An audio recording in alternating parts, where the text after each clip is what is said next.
tubahaye ikaze nanone ku isengesho ribohora official. Dushima Imana ko iduhaye umwanya kugira ngo tugaruke kuganira ijambo ry'Imana hano ku isengesho ribohora official. Ntabwo biba byoroshye kugira ngo tubone umwanya n'ubuntu bw'Imana buduha umwanya.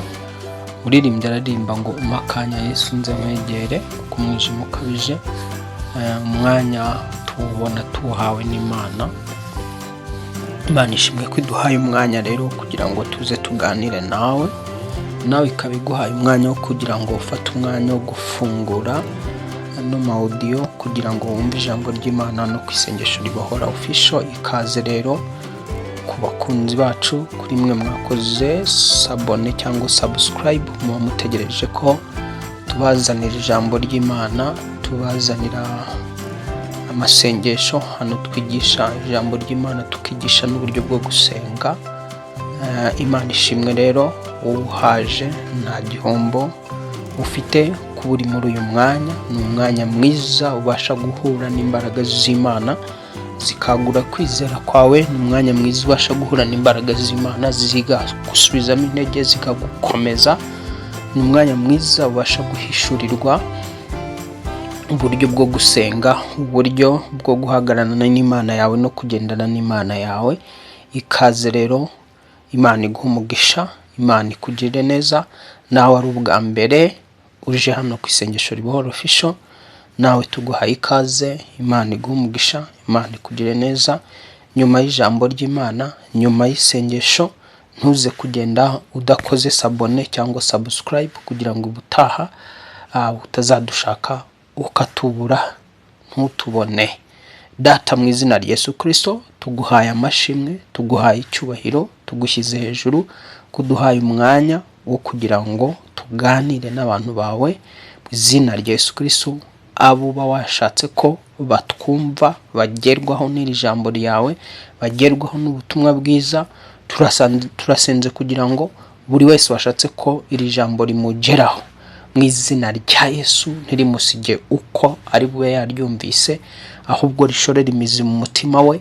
Imbaraga zawe zirikomereze mu buzima bwe, rihindure byinshi mu buzima bwe, rimubere inkoni yishingikirizaho, rimubere ikiraro Mwami w'abami yambukiraho akinjira muri destination yiwe. Urakoze kuko uri Imana, tuguhaye amashimwe. Ngaho reka akanwa kanjye kaba kawe, ururimi rubu rwawe, ijwi ryanjye ribe ryawe, izina rya Yesu Kristo Umwana w'Imana nzima, kugira ngo uhure n'uyu muntu. Byose bikushaka no kushima mu izina rya mugapfa kazuka dusabye twizeye, amen. Duheruka kugaragaza ko muri bane basenga, kimwe cya kane cy'abasenga ari cyo gisubizwa, bitatu bindi bya kane byose bigaferinga ntibigere ku gisubizo. Twabonye yuko atari umugambi w'Imana. Ubundi umugambi w'Imana nuko abayishaka bose bagomba kwibona, abayisenga bose bagomba gusubizwa, kuko ijambo ry'Imana rivuga ngo musabe muzahabwa, mushake muzabona, mukomange muzakingurirwa. Impamvu rero kimwe cya gatatu aricyo gisubizwa, ni Yesu wabyigishije, ni Yesu wabihishuye, agaragaza ko umubibyi yasohoye imbuto arazibiba, akizitera zigwa mu nzira. Asobanura yuko ugerera imbuto zabibwe mu nzira, inyoni zikazitoragura, ari umuntu wumva ijambo ry'Imana ntarimenye, umubakaza agahita arimusahuramo. Ubundi tujya gusenga tugira ngo tumve ijambo ry'Imana. Muririmbyi aririmba ngo umakanya Yesu nze nkwegere kuko umwijima ukabije cyane. Icyo nkeneye ni ukugira ngo numve ijambo ryawe. Ijambo ry'Imana ntabwo iyo rimanutse, iyo turyumva, ntabwo turyumvira ubusa. Nta nubwo iyo rimanutse mu matwi yacu rigacengera mu matwi yacu, ntabwo rijya risubira yuko ryaje. Satani azi agaciro k'ijambo ry'Imana, azi agaciro k'ububasha bw'ijambo ry'Imana, azi ko ijambo ry'Imana ari ry'Imana yakoresheje kugira ngo ireme ibiriho byose, ibiboneka byose n'ibigaragara byose. Kandi akaba azi ko ijambo ry'Imana ari ryo ryakomeje isi n'ibiyirimo byose, niryo ryakomeje kuriya kwezi, rikomeza izuba, ku buryo aho yashyiriyeho ingabano izuba ridashobora kurenga za ngabano zaryo, kuko nyine yarishyiriyeho imipaka, kandi Imana irishyiraho imipaka ikoresheje ijambo. Rero ijambo ry'Imana wumva wariryakiriye rigashorera imizi mu mutima wawe, Satani ntarikuvanemo, Satani ntarisenye mu buzima bwawe, ukarihagararaho ukaryishingikirizaho, wabona impinduka, ubuzima bwawe bwahinduka. Icyo ukeneye ni uko ijambo ry'Imana rishorera imizi muri wowe. Rero mu basenga benshi, Satani hari abo yiba, hari abatera kutamenya, hari abagabaho ibitero, hari abateza ibigeragezo bikomeye agamije kugira ngo bacike intege. Umwanzi azi ko abana b'abantu bacika intege vuba, barambirwa vuba. Umva nkubwire, hari ibintu Imana imaze kuvugana nanjye, irimo iranyigisha muri aka kanya, imbwira abantu nyine babona Imana indangagaciro babujuje. Icyambere, umuntu ubona Imana ni umuntu uzi icyo ashaka. Iyo utaramenya icyo ushaka ku Mana, biragoye kugira ngo ubone ugire icyo uyivanaho. Niba ushaka Imana, banza umenye icyo ushaka. Numenya icyo ushaka, uzagira icyo uyivanaho, uzagira icyo uyikuraho. Reka nkubwire, mu barwayi benshi cyane no mu bantu benshi cyane bari bajagariye, bagendanaga, bakundaga kugenda aho Yesu ari, ni benshi cyane babaga bariho Yesu ari, ariko bamwe muri bo batazi icyo bashaka, kugeza igihe hazaga umuntu ufite icyo ashaka. Tuvuge urugero nk'uriya mudamu wari umaze imyaka 12 aba mu mihango idakama, yaraje asanga Yesu ashagariwe n'abantu benshi, aho yarangiwe umuganga mushya akaba yateyeyo, akagenda agatanga ibye, bakamuha imiti bikarangira adakize, bikubita imyaka 12 yivuza adakira. Ariko umunsi umwe yumvise Yesu, yibwira mu mutima we ngo uyu muntu ngewe nindamuka mukozeho ndakira. Aragenda arabyigana mpaka aragenda arabyigana. Kandi wibuke ko mu Bisiraheli umudamu wabaga uri mu mihango idakama, ubundi umuntu nk'uwo ntabwo yari yemerewe kujya mu ruhame, ntabwo yari yemerewe kuva aho ari. Cyaraziraga, ruvuga ngo yabaga mu buryo, yabaga ari umuntu wanduye, ahumanye. Ruvuga ngo rero hari iminsi yagombaga kumara ari we kugira ngo abone guhumanuka. Iyo yabaga akamye, imihango ikamye, nibwo yabaga avuye mu minsi yo guhumana. Icyo gihe akaba yakwemererwa kwinjira mu rusengero, kujya aho abantu bari. Ariko uyu mudamu bitewe n'icyo yifuzaga n'icyo yashakaga, ayo mategeko yose yashyize ku ruhande, arayirengagiza. Aravuga ati ndagenda, nindamuka nkoze kuri Yesu ndakira. Yarazi mu mutima w'icyo ashaka, ntiyitaye ku bantu no kubyo abantu bavuga, no kubyo abantu n'uburyo abantu bamubonamo.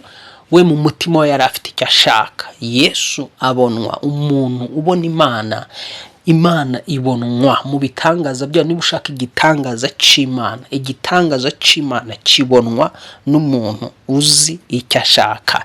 Icya kabiri, umuntu ubona igitangaza cy'Imana ni umuntu uba ufite intego mu mutima we. Umuntu ufite intego mu mutima we, umuntu ufite intego mu mutima we, kandi akaba adafite gucika intege. Abantu bacika intege, abantu badafite intego mu buzima bwabo, abo ntibashobora kubona ukuboko kw'Imana, ntibashobora kubona ibitangaza by'Imana. Niba ushaka kubona Imana, bigusaba kugira ngo ube ufite intego, ube ufite purpose.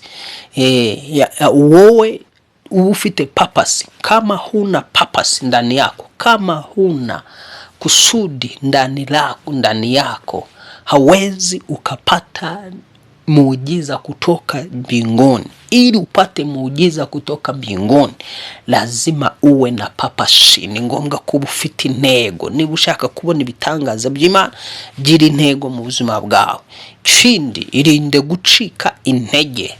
irinde gucika intege, kuko Satani, nongere mbisubiremo, azi ko abantu bacika intege vuba, azi ko abantu barambirwa vuba, bityo n'ubundi aba yaguteza iminsi avuga turiya ni iby'igihe gitoya, nubwo ari gusenga azabivamo, ni iby'igihe gitoya nubwo yinje ugatega iminsi, kuko bazi ngo azakugabaho ibitero ubivemo urambirwa ucika intege.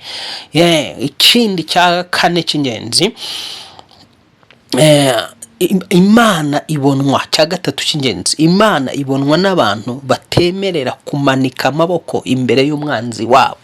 Iyo uri umuntu ucika intege, wisanga wamanitse amaboko imbere y'umwanzi wawe, wisanga wemeye gutsindwa, wisanga wemeye kuzamura ibiganza, ukavuga uti ntatsinzwe nabivuyemo. Umuntu nk'uwo rero wemera gutsindwa, wemera kumanika amaboko, uwo imbere y'umwanzi, umanika amaboko imbere y'abadayimoni, umanika amaboko imbere y'abaruzi, uwo ntashobora kubona Imana. Abantu babona Imana ni abantu batemera kumanika imbere y'umwanzi wabo. Cya kane cy'ingenzi, abantu babona Imana ni abantu badacogora, abantu bamaze kuyimenya, abantu bamaze kuba baramaze gusobanukirwa ko Imana ishobora byose kandi iriho, igororera abayishaka. Niba umuntu wamaze kumenya ngo Imana iriho, kabiri ishobora byose, kandi gatatu igororera abayishaka, ntacika intege, abazi yuko igihe kimwe Imana izamugororera, abazi yuko igihe kimwe Imana izamwiyereka. Mu ijambo ry'Imana twabonye abantu bakomeje gukorera Imana, ntibacogora, ntibacika intege mpaka babonye Imana.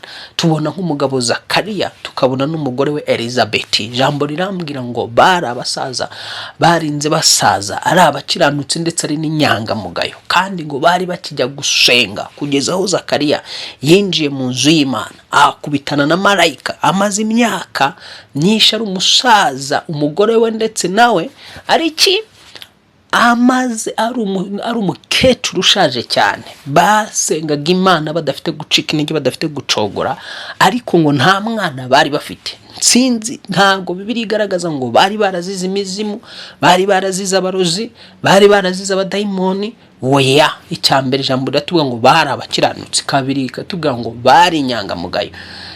Ikindi nanone, Elizabeth yavukaga mu muryango wo kwa bene Aroni, yari nawe yavaga mu batambyi, ashaka umugabo w'umutambyi.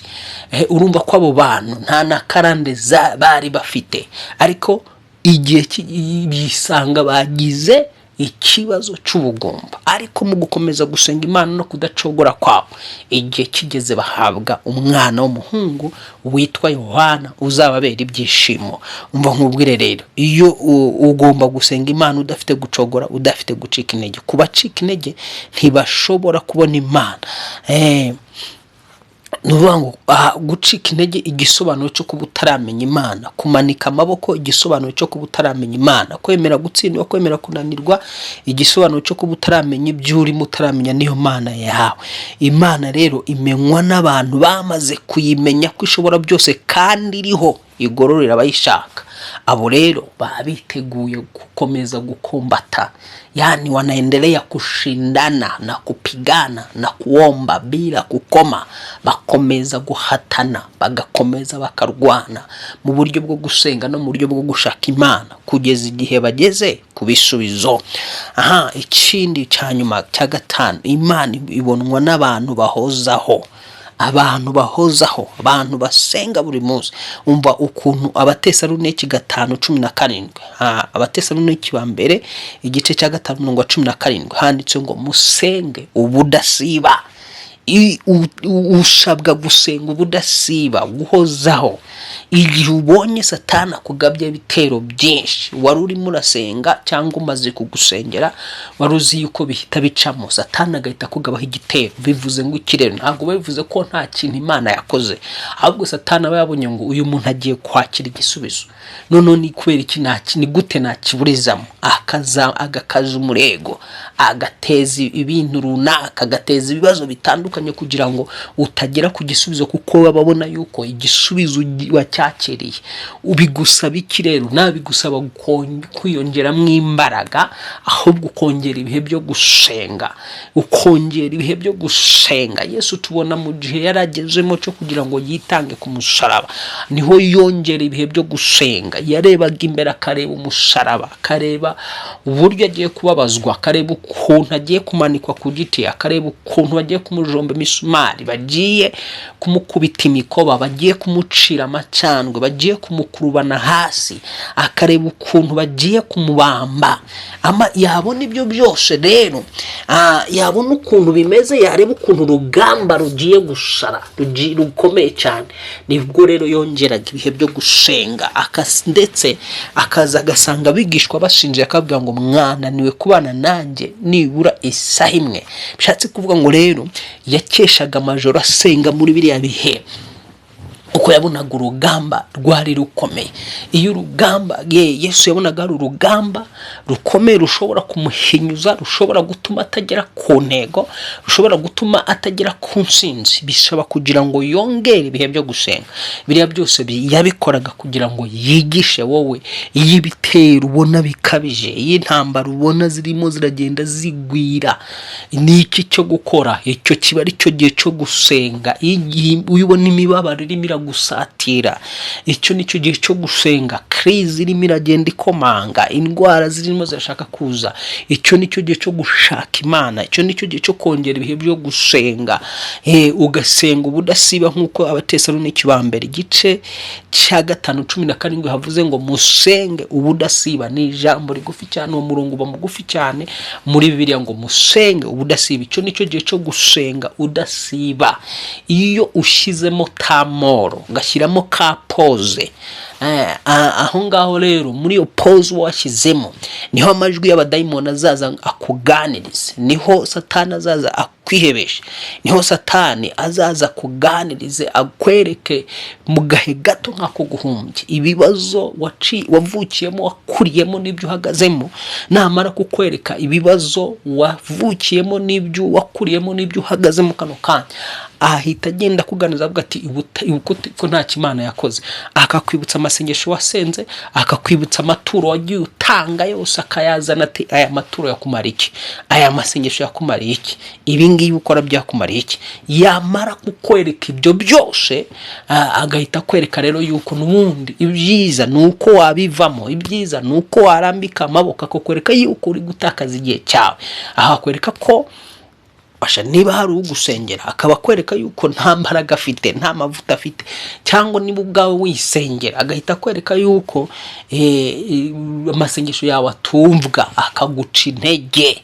Yamara kuguca intege, yabona wacitse intege, akavuga wow, bahita baseribura hari ikuzimu, bagafeta bakavuga ngo icyo twifuzaga tukigezeho, turamuhananuye, tumuciye intege, turamuhagaritse. Wikwemera guhagarara mu izina rya Yesu. Hari igihe noneho yagura urugamba ku buzima bwawe, cyangwa se akalefusha, yani analefusha muda wa kushindana na wewe.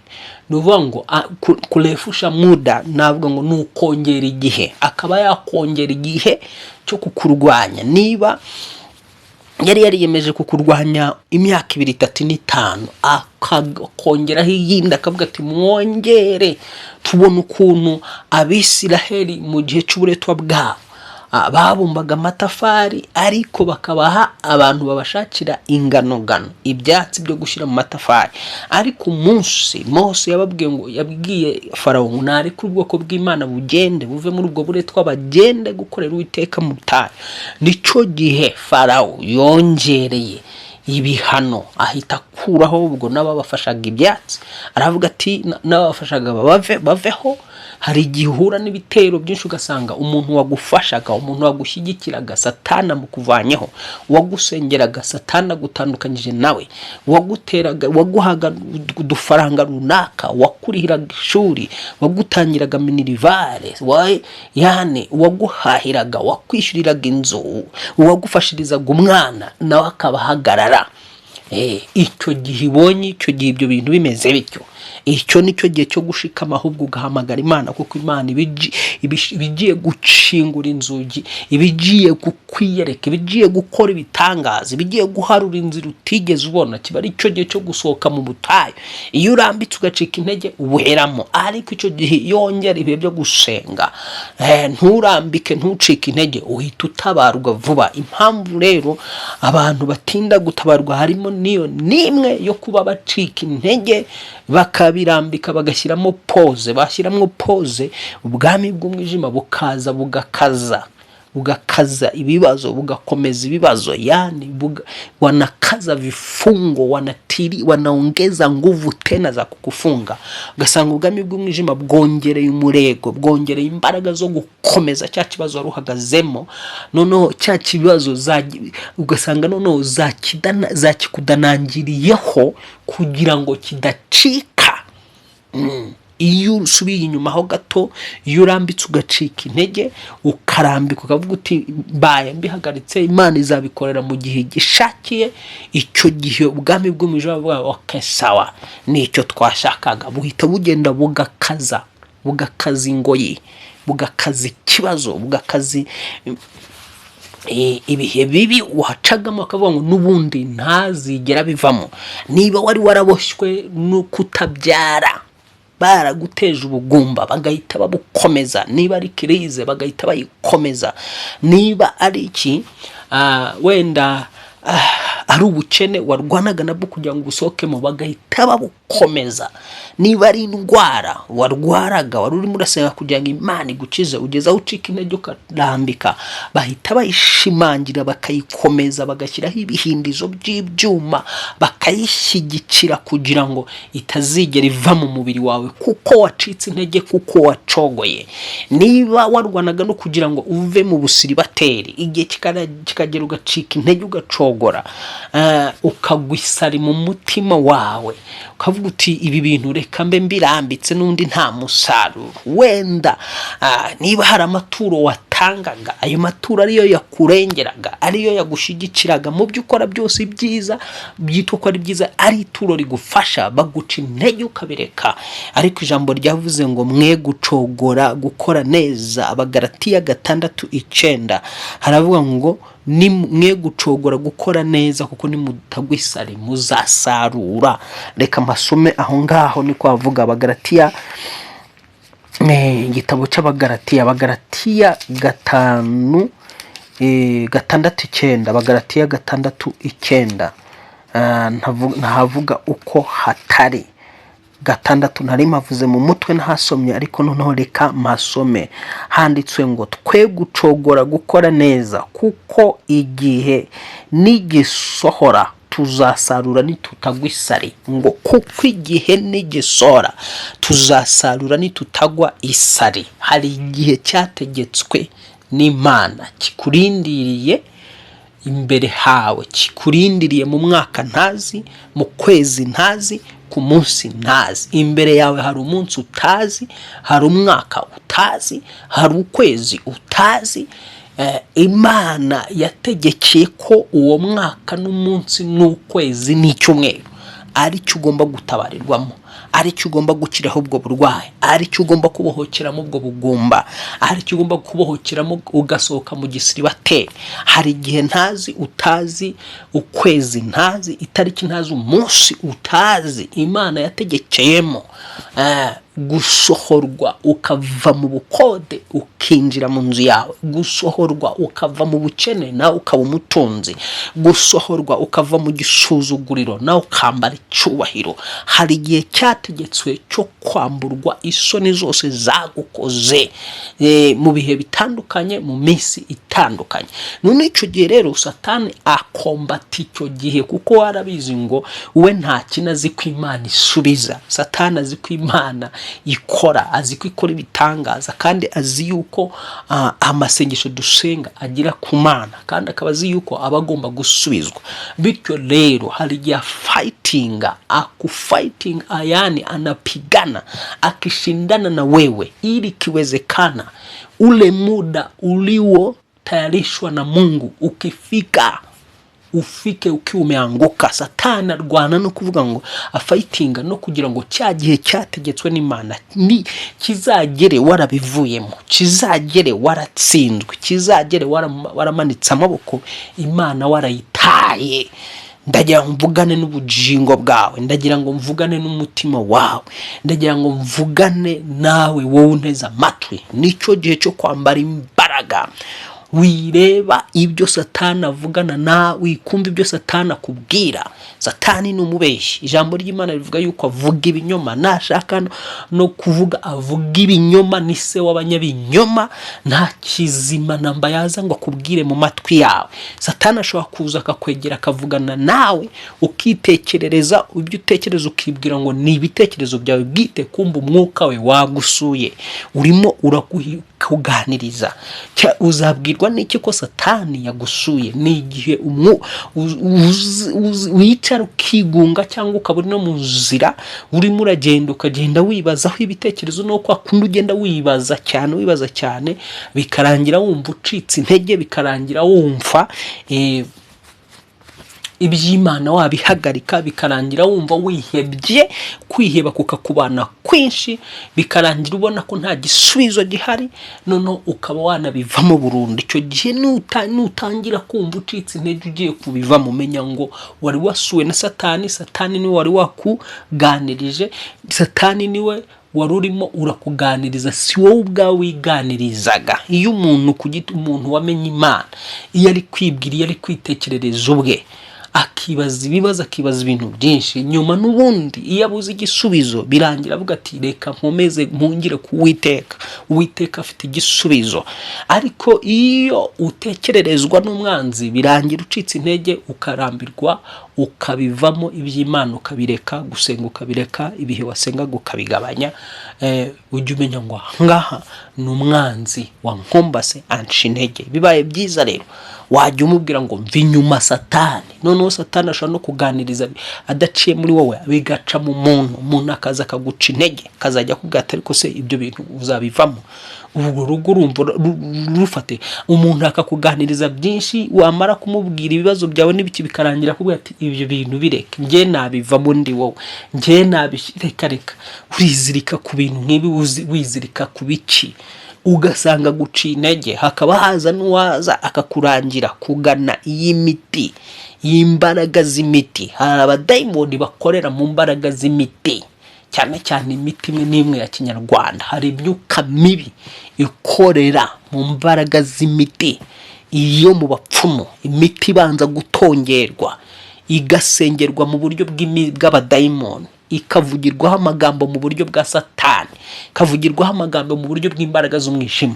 Ubwo rero wajya gukoresha iyo miti y'imitongerano, umupfumu yaratongereye ya yindi aba yarateguriye ku bicaniro bye, iba ku bicaniro by'imizimu n'abakurambere biwe, wayikoresha direct, ukahita wikonekita n'isi ya Satani. Ako kanya Satani akavuga ati wow, twamushakaga turamucakiye. Ugasanga rero uyobotse izindi mana. Kandi niba hari icyaha Imana yagihanira Abayuda gikomeye, ni igihe babaga bateshutse bagahindukirira izindi mana, bagahindukirira izindi mana, bagahindukira ibigirwamana. Kirazira kikazirizwa kureka Imana ugahindukirira izindi mana, ugahiyoboka iby'abapfumu, ukizerera mu mbaraga z'imiti, ukizerera mu mbaraga z'ibikomo, ukizerera mu mbaraga z'amashangi, ukizerera mu mbaraga zo kugendana utuntu mu makofi, utuntu muki, ukizerera mu mbaraga z'ibintu wisiga, ukizerera mu mbaraga, ugatesha agaciro izina rya Yesu Kristo, ugatesha agaciro imbaraga zisumba byose, ugatangira kuyoboka ibindi. Garuciraho. Icyo gihe umenye ngo uba wafashwe, biba bigoye rero ubutandukanye n'ibisubizo byawe, utandukanye n'ineza y'Imana n'imbabazi z'Imana. Mu Byakozwe n'Intumwa igice cya 10 umurongo wa mbere turabona ko hasubizwa abantu batarambirwa, abantu badacika intege, abantu kandi batarika imirimo bakoraga, ngo nuko nibo babona ibitangaza by'Imana. Reka dusome Ibyakozwe n'Intumwa igice cya 10 duhere ku murongo wa mbere. Ahanga turavuga ngo hariho umuntu w'i Kayizariya witwaga Koroneliyo, umutware utwara umutwe w'abasirikare wo mu ngabo zitwa Italiyana yari umuntu w'umunyadini wubaha Imana n'abo mu rugo rwe bose. Ngo n'abo mu rugo rwe bose wagiraga abantu ubuntu bwinshi, agasenga Imana ubudasiba. Abona ku mugaragaro mwiyerekwa kwa marayika w'Imana yinjiye iwe nko mu isaha ya 9 y'umunsi, amuhamagara ati Korneliyo. Wenda reka tugarure Korneliyo, reka dusoze uyu murongo.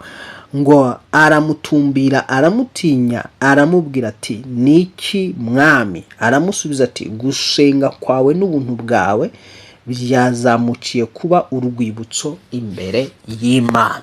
Urumva ko uyu mugabo ijambo ritubwiye yari umusirikare wo mu mutwe wumvise w'ingabo zitwa Italiyana. Ijambo rivuze yuko yari umunyedini. Cya kabiri akaba umuntu wagiraga abantu ubuntu bwinshi. Yari umuntu mbega ngo wagiriraga abantu ubuntu bwinshi. Ariko iyindi ndagaciro yari afite ngo gusenga ubudasiba. Yasengaga ubudasiba. Wumvise ko abantu basenga ubudasiba. Suko uyu nguyu wenda ari kwaha kutanina changamoto. Hano mwisi nta muntu udahura n'ingorane, nta muntu udahura, nta muntu hora ibintu byose ari byiza. Ntabwo umuntu hora ibintu byose ari byiza. Elizabeth twamubonye ndetse na Zakariya barabakiranutse ariko bafite icyo kibazo cyo kutabyara, ariko ibyo ntibyabujije gukomeza gusenga. So nuvuga ngo rero birashoboka ufite ikibazo cy'urugo, birashoboka ufite ikibazo cy'umuryango wakwanze, birashoboka buneza amatwi ufite ikibazo cya business ukora itava hwiri, birashoboka ufite ikibazo cy'ubugumba, birashoboka ko ufite ikibazo cy'uburwayi, birashoboka ufite ikibazo cy'ubukode, birashoboka ukaba ufite ikibazo cy'ubushomeri, birashoboka ukaba ufite ikibazo cyangira abantu bakwanga nta mpamvu, birashoboka ukaba ufite ikibazo cy'abakuroga, sinzi urankurikirana ufite ikibazo bwoko ki. Buri kibazo cyose waba ufite kugira ngo kiveho biragusaba gusenga ubudasiba no gukomeza gukora imirimo myiza uzi ukora. Niba mu byo wakoraga ugirira abantu ubuntu bwinshi, ufasha abantu, wireka gufasha abantu. Niba uzi ngo watanga 1/10, wireka kugitanga, komeza kugitanga. Niba uzi ngo watangaga amaturo y'ubwoko bwose, nzagaruka hano nigisha amaturo agera mu 10 n'akamaro kayo n'igihe atangirwamo. Niba uzi ngo hari amaturo y'ubwoko runaka watangaga uyatanga ku Mana, niba uzi ko yatangira abantu acana nayo, ariko niba uzi ko yatanga ku Mana, komeza ukore, igihe nikigera uzabona ingororano. Ijambo ryavuze ngo twe gucogora gukora neza, kuko igihe nigigera tuzasarura nitutagwisare. Hari igihe cyategetswe Imana igomba gutanga ingororano z'imirimo yawe ukora mbere yuko Yesu aza mwisi. Hari ingororano ugomba guhabwa ukiri hano mwisi muri ubuzima, hari n'ingororano uzahabwa uvuye muri ubuzima upfuye. Ariko kugira ngo izo ngororano zigereho nuko ukomeza gukora imirimo myiza wakoraga udafite gucika intege, udafite gucogora, kugeza ku gihe cyategetswe n'Imana. Imana igomba kukwerekamo ari wo munsi, ari yo saha, ari wo ko kwezi, ariko ari wo mwaka nge nawe tutazi. Kandi Yesu yabwiye abigishwa bamubaje ngo tubwire iki nicyo gihe uje kugarura ubwami hano muri Israeli. Aravuga ngo si ibyanyu ibyo kumenya iby'ibihe data n'iminsi yagennye. Hari ibintu biba bitakureba, ntago hari ibintu bitakureba kabisa. Igihe ugomba gutabarirwamo, igihe ugomba kuboneramo Imana, igihe Imana igomba guhinduraho amateka, ibyo ntibikureba. Wowe komeza usenge, icyo gihe nikigera uraza kubona Imana ufite kwizera, udafite gushidikanya. Wigicogora rero, ambara imbaraga, nje kugukomeza kugira ngo wambare imbaraga. Komeza imirimo ukora, igihe ubonye ibitero bibaye byinshi, igihe intambara ubonye ziyongereye, menya ngo ni Satani urimo urakaza ibitero kugira ngo ncike intege, ndambike intego nari mfite nyirekure, umugambi nari mfite nkurekure. Nurekura umugambi wari ufite, arazana umugambi we usohoze mu buzima bwawe. Niba ari urushako, hari umuntu Imana yakugeneye, byanga bikunda ugomba kubana nawe. Hari igihe kugabaho ibitero agaca muri wa muntu kugira ngo uwo muntu umurekure, numurekura akuzanira abandi bazakubera ihwa, bazakubera igihanda, bazakubera ikibazo paka upfuye, ukaba wanatakaza n'ubugingo. Ubwo rero umwanzi igihe cyose arwana na focus yawe kugira ngo utakaze focus yawe.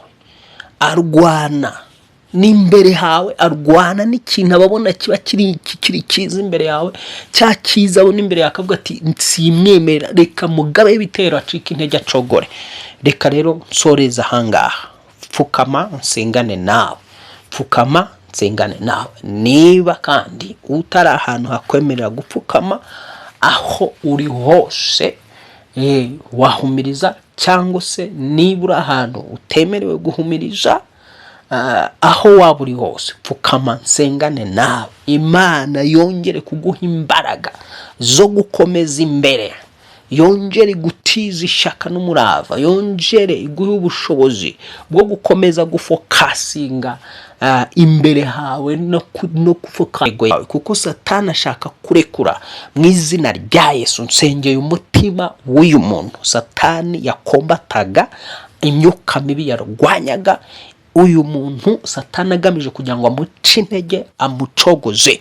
Yewe dayimoni, rekura, va kuri uyu muntu mu izina rya Yesu. Wari umaze kwihebesha, ndakuvuma katika jina Yesu. Rekura umutima w'uyu muntu wari umaze kwihebesha kwa jina Yesu. Uyu muntu asubijwemo ibyiringiro, uyu muntu asubijwemo imbaraga kwa jina Yesu. Ntumye marayika kugira ngo amwongerere imbaraga, iri jambo rimwongereremo imbaraga, rimo komeze mu izina rya Yesu Kristo. Akomeze urugendo rugana muri destination yiwe, akomeze urugendo rumuganisha mu mugisha we, akomeze urugendo rukomeza mu gushaka Imana ye kwa jina Yesu. Wowe wamushidikanyishaga, washidikanyishaga uyu muntu, ukamwihebesha, ukamuca intege, vumwa muveho mu izina rya Yesu Kristo. Senge buri wese wari unteze amatwi, wari umaze gucika intege, kugira ngo yongere asubizwemo imbaraga, yongere asubizwemo ubushobozi, yongere asubizwemo ibyiringiro, yongere asubizwemo kwizera mu izina rya Yesu Kristo, umwana w'Imana nzima. Kuko handitswe yuko ari wowe usubizamo intege utishoboye. Subizamo intege uyu utari wishoboye, ongerera imbaraga uyu wari urambiwe, uyu wari ucitse intege, mwongereremo imbaraga mu mutima wawe zo gusenga no gushaka amaso yawe, ndetse no gukomeza gukora imirimo myiza yakoraga. Ni mu izina ryawe mugapfa kazuka dusabye twizeye, amen, amen. Shalom, shalom. Wari kumwe nanjye Pastor Justus. Ntugende udakoze sabone cyangwa subscribe. Gira amahoro y'Imana.